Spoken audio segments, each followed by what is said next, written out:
Vous écoutez la chaîne 2, il est 12 heures. Et c'est l'heure de Infocité. Infocité, le journal de l'info de proximité sur la 95.2. Présentation Ousmane Dao. Mesdames et messieurs, bonjour à la une de cette session d'information communication gouvernementale. Les animateurs, journalistes et animateurs des réseaux sociaux à l'école du gouvernement pour donner plus de visibilité à l'action publique, in fine, identifier, édifier les populations et renforcer la cohésion sociale. Nyanya Alou Traoré a suivi les travaux de ce matin. Elle sera en direct dans ce journal. L'ONG Al-Farouk vole au secours des personnes en situation de précarité. Elle vient d'offrir plus de 400 kits alimentaires à ces personnes. Et puis, devenir blanc, voire tout blanc sans avoir l'âge, cette anomalie du blanchiment des cheveux s'appelle Kanissi. Avec Kounani Bamani, nous allons tout savoir sur la Kanissi.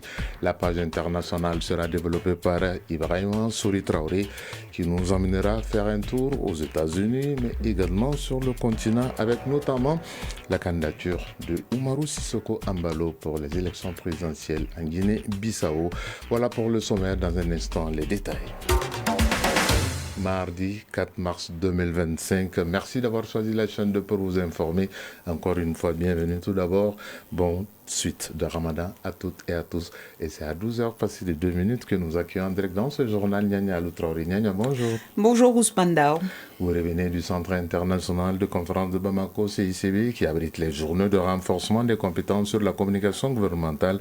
Il s'agit de créer plus d'homogénéité, de cohésion et d'harmonie dans la communication étatique.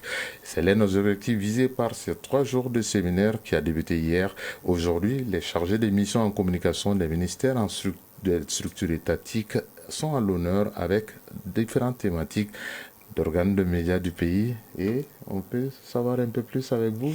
Oui, bien sûr Ousmane Dao, vous venez de le dire, proactivité et homogénéité sont les maîtres mots de ces journées de renforcement des compétences sur la communication gouvernementale. Depuis quelques années, notre pays est lancé sur la voie de la refondation et de la lutte acharnée contre le terrorisme et a décidé donc de prendre en main sa communication. Le gouvernement veut donc davantage informer, sensibiliser et communiquer afin d'interagir avec les populations et les médias. En somme, l'équipe dirigée par le général de division Abdoulaye Maïga ne veut plus rester statique face à la guerre informationnelle. Une riposte vigoureuse doit être de mise pour stopper les ennemis du mal d'une part et d'autre part, la parole gouvernementale doit être fluide et cohérente pour les populations afin d'apaiser le climat social pour maintenir la cohésion sociale, dira le ministre de la Communication Alamdou Ag Ilien à l'ouverture des travaux. Un rôle que les participants comptent bien jouer et en toute franchise. Je vous propose d'ailleurs d'écouter Boubou Mabel Diawara, animateur des réseaux sociaux. Il est participant à ce séminaire. Je pense que l'initiative est très bonne. Je pense que c'est nécessaire et elle est opportune. Le gouvernement a besoin aussi de renforcer sa communication, surtout en temps de crise. Aujourd'hui, on est confronté à une crise multidimensionnelle et chacun doit contribuer à sa manière, que ce soit la communication classique, la communication institutionnelle, ainsi que les réseaux sociaux qu'on sort là. Il est temps qu'on soigne quand même ce que nous. Je crois que c'est très pertinent aujourd'hui que nous parlons le même langage avec le gouvernement, parce que le gouvernement c'est nous tous. Et c'est encore mieux que pour nous qui sommes les acteurs des réseaux sociaux, que nous essayons encore de voir et soigner ce que nous disons. Et puis tout n'est pas bon à dire, il faut qu'on fasse encore beaucoup de retenue pour tout ce que nous voyons aussi. Et souvent c'est pour nous apprendre aussi à ne pas faire la promotion aussi des ennemis de l'État, sinon pour ne pas dire que les terroristes. Et puis c'est une manière encore d'accompagner d'une manière ou autre notre gouvernement. Et le séminaire sera animé Ousmane Dao par 2 éminents panélistes du monde de l'information et de la communication, notamment Sirikimfa Konaté, ancien ministre et directeur de l'ERTM, Gaussou Drabo, ancien ministre également et directeur de l'AMAP, ou encore Diomassi Bombote, ancien directeur de la communication de la primature. Ils se pencheront notamment sur la communication et le terrorisme au XXIe siècle, la guerre informationnelle ou encore la communication gouvernementale à l'heure de la réforme. Fondation Ousmane Dao. Et vous venez de jouer toute votre partition pour cette tranche d'informations sur la chaîne 2, en espérant vous retrouver très prochainement pour d'autres informations. Avec plaisir. Merci d'être passé nous voir. Dans le cadre du mois de Ramadan, l'ONG Al Farouk, en partenariat avec Yatim Fondation, a offert plus de 400 kits aux veuves et orphelins du district de Bamako. L'objectif est de venir en aide à ces personnes en situation de précarité. Mohamed Konati. De l'émotion, de la joie, c'est ce qu'on pouvait lire sur le visage des bénéficiaires de ces dons de l'ONG El Farouk en partenariat avec Yatim Fondation. Abdul Diallo, bénéficiaire. Offrir des cadeaux, ça fait plaisir à la famille, ça fait plaisir aux enfants, ça fait plaisir aux femmes. Plus de 400 kits contenant de l'huile, du sucre et des pâtes alimentaires ont gracieusement été offerts aux veuves. Abdoulatif Diallo, chef de projet de l'ONG El Farouk. Cette fois-ci, on vient juste de commencer avec un partenaire qui s'appelle Yatim Vakfi de la Turquie. Nous allons faire une distribution de 400 kits alimentaires. L'objectif, c'est juste dans le cadre de l'aide humanitaire, de venir en aide aux familles démunies. Et alhamdulillah, nous continuons toujours à le faire en essayant d'aider toujours nos autorités. L'ONG El Farouk a tenu à remercier les représentants de la société civile lors de cette cérémonie et a réitéré son engagement à venir en aide aux plus démunis. Et il sollicite les autres partenaires pour qu'ils prêtent main forte afin que cette opération se tienne dans d'autres localités du pays. L'édition 2025 du festival consacré à Feu Ali Farka Touré est prévue les 7, 8 et 9 mars prochains. Il y aura du lourd à la Fiabougou, en commune 4 du district de Bamako pour ces 3 jours.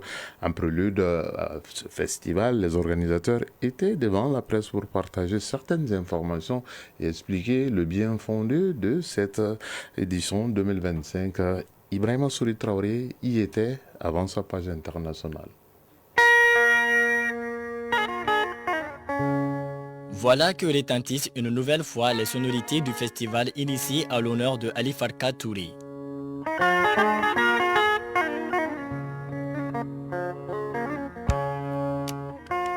Les échos de la 8e édition du festival Ali Farka résonnent ainsi à l'horizon à travers cette conférence de presse animée par la fondation éponyme. Vieux Farka, fils de Ali Farka et président de Amarek Sahel. Aujourd'hui, on a la chance d'avoir beaucoup de jeunes dans toute l'Afrique. Ils prennent leur départ comme exemple Ali Farka. Pour nous, en réalité, ce n'est pas seulement le festival. Le festival, c'est pour juste accompagner l'héritage de Ali par sa musique, par sa valeur, par tout ce qu'il est. Bien que coïncidant cette année avec le Ramadan, plusieurs activités sont au programme de cette édition 2025. Lévi Togo, coordinateur de la fondation Ali Farka Touré. Nous allons proposer 2 jours d'activité.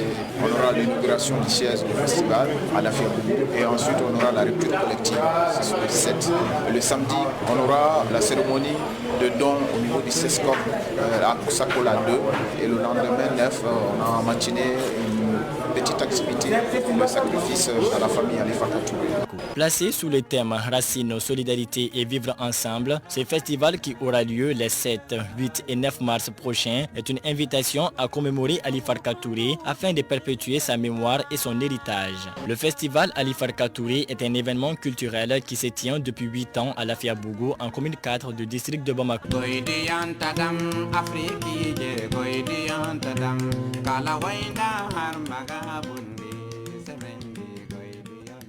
Ali Farka Touré pour le Mali repose en paix. Donc rendez-vous 7, 8 et 9 mars prochain pour le festival. Souri Ibrahima Traoré était à cette conférence de presse, mais il est à côté de moi dans un instant pour me parler de la page internationale. À présent, le tour d'horizon de l'actualité internationale. Je l'annonçais, Souri Ibrahima, bonjour et bienvenue. Bonjour Ousmane Dao. Ibrahima Souri Traoré, bien entendu. On commence pour parler d'élections présidentielles. Pendant qu'au Gabon, le général Brice Oligui Nguema annonce sa candidature, le président de la Guinée-Bissau, Umaru Sissoko Embalo, lui également, annonce qu'il sera sur les starting blocks. Tout à fait. Le président Umaro Sissoko Embalo a annoncé hier sa candidature à la présidentielle. Il assume également le départ précipité d'une délégation de la CEDEAO à la suite de cette décision. Et l'actuel président du pays est désormais candidat à sa propre succession pour un second mandat lors de l'élection du 30 novembre prochain. Comme lui, un autre président, Brice Clotaire Oligui Nguema, a lui officialisé sa candidature pour l'élection du 12 avril. Il a annoncé hier dans un chantier de construction d'un complexe de conférences internationales, se présentant comme un bâtisseur, il promet, selon ses dires, de construire un pays prospère. Et puis on va continuer de parler du continent, mais cette fois-ci de la politique à la justice, avec des interpellations. Ça se passe en Tunisie et en République démocratique du Congo. Oui, en effet, il est surtout question d'un procès de plusieurs opposants qui s'ouvre aujourd'hui en Tunisie.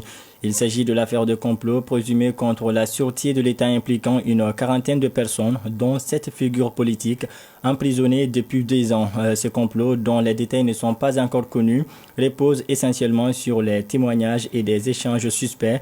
Pour la circonstance, des associations de défense des droits humains ont appelé à manifester devant le tribunal. Sinon, en République démocratique du Congo, le Premier ministre et les services de sécurité ont auditionné ce week-end le secrétaire permanent du parti de l'ancien président Joseph Kabila et le président et le secrétaire général de la conférence épiscopale nationale du pays.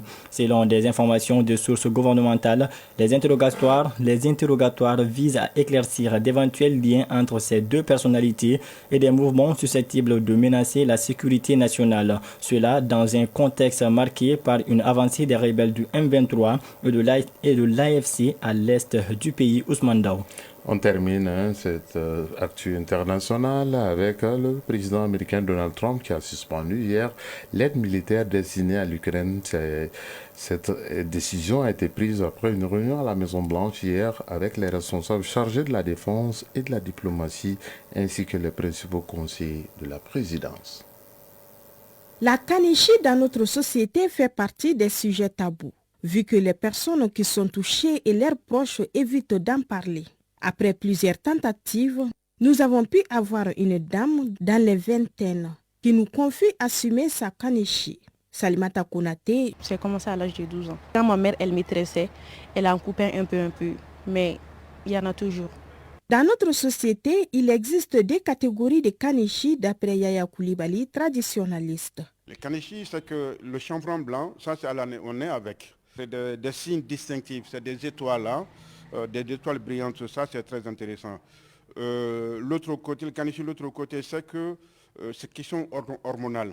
Côté maléfique ou non, ça, ce sont des appréciations qu'on le fait à tort ou à raison. Voulu. Il y a ce qu'on appelle aussi l'anticipation dans la vie.